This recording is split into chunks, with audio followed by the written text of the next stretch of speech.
répondre à tout, y compris à l'intégralité des choses totalement fausses que vous avez pu dire depuis tout à l'heure. Mais c'est totalement faux, Madame Le Pen. Si. Assumez-le, c'est tout. Assumez-le, Madame Le Pen. C'est quand même assez malhonnête, Monsieur Macron. Non mais d'accord. Aïe, aïe, aïe. Non, mais arrêtez de tout confondre, c'est pas possible. Monsieur Macron.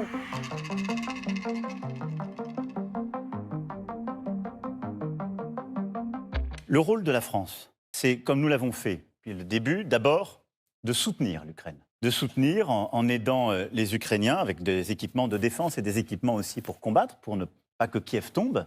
Et de progressivement ramener la Russie à la raison pour d'abord cesser le feu, puis libérer le territoire ukrainien. L'aide à l'Ukraine, oui bien sûr. L'aide humanitaire à l'Ukraine, oui bien sûr. L'aide financière à l'Ukraine, oui bien sûr. La seule sanction avec laquelle je suis en désaccord, c'est le blocage de l'importation du gaz et du pétrole russe. Ça n'est pas ce qui fera du mal en réalité à la Russie. Surtout, ça va faire énormément de mal au peuple français.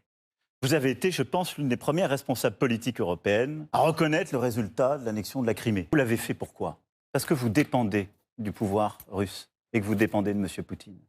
Parce que quelques mois après avoir dit cela, Madame Le Pen, vous avez contracté un prêt en 2015 auprès d'une banque russe. Je suis une femme absolument et totalement libre et que je défends parce que je suis une patriote et que je l'ai démontré toute ma vie, la France et les Français. J'ai été obligée d'aller faire un prêt à l'étranger parce que aucune banque française n'a voulu m'accorder de prêt.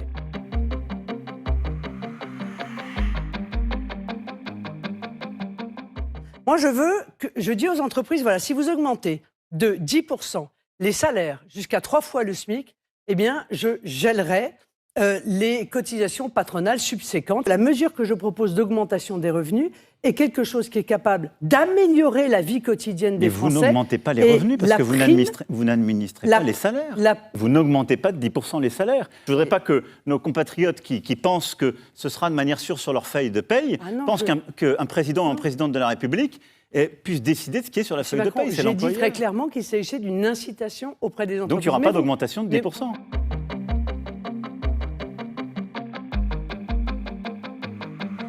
Je rappelle que vous êtes le président qui a créé 600 milliards d'euros de dettes supplémentaires en 5 ans, dont 2 tiers qui n'ont rien à voir avec le Covid. Mais c'est totalement faux, Madame Le Pen. 600 milliards d'euros de dettes supplémentaires, Madame Le Pen, dont 2 tiers n'ont strictement rien à voir. Ce sont les chiffres d'ailleurs de vos propres ministères qui évoquent 145 milliards pour le Covid. Tout le reste, c'est de l'aggravation de la dette. Parce que c'est la sécurité sociale et les collectivités locales, Madame Le Pen. Non mais d'accord. Mais arrêtez de tout confondre, c'est pas possible. Monsieur Macron, ne me donnez pas de leçons. Je vous donne pas de leçons. Je connais le numéro par cœur, ne me le faites pas, Madame Le Pen. Les 600 milliards d'euros de dette, c'est 200 milliards de la partie État. Le reste, c'est la sécurité sociale et les collectivités locales. Pourquoi? Parce que comme les gens ne pouvaient plus travailler, on n'a pas prélevé leurs cotisations, figurez-vous. Parce qu'on a même fait des décalages, voire des exonérations de cotisations. Mais le quoi qu'il en coûte, Madame Le Pen, vous avez voté contre. Vous auriez fait quoi?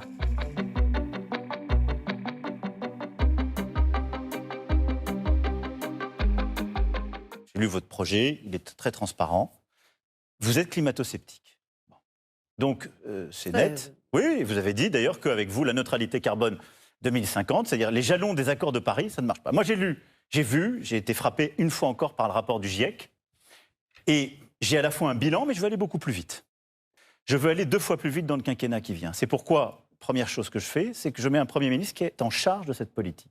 Je vais répondre à ce qu'a dit Emmanuel Macron. Je ne suis absolument pas climato-sceptique en aucun cas. Mais vous êtes un peu climato-hypocrite.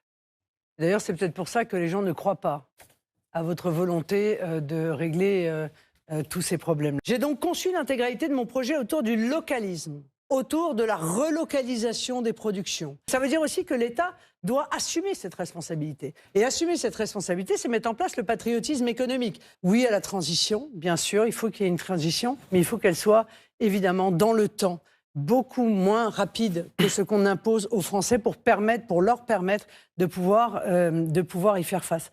Ça, c'est une évidence.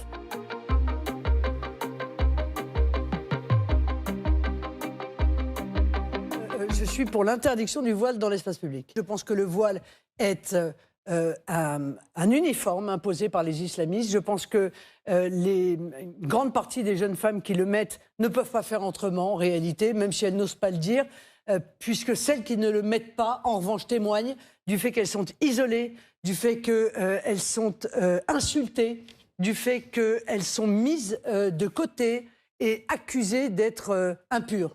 Vous allez créer la guerre civile si vous faites ça. Je vous le dis en toute sincérité. D'une question sur le voile, vous êtes passé au terrorisme pour revenir à l'islamisme et pour aller aux étrangers. Et vous créez un système d'équivalence par votre cheminement qui confond tous les problèmes et qui les entretient. La question du voile, c'est la question d'une religion.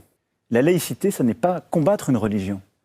Et donc avec moi, il n'y aura pas d'interdiction ni du foulard, ni de la kippa, ni de quelques signes religieux dans l'espace public. Parce que le principe d'égalité fait que si vous rentrez dans cette logique, Madame Le Pen, vous interdirez tous les signes religieux dans l'espace public et pas simplement le foulard.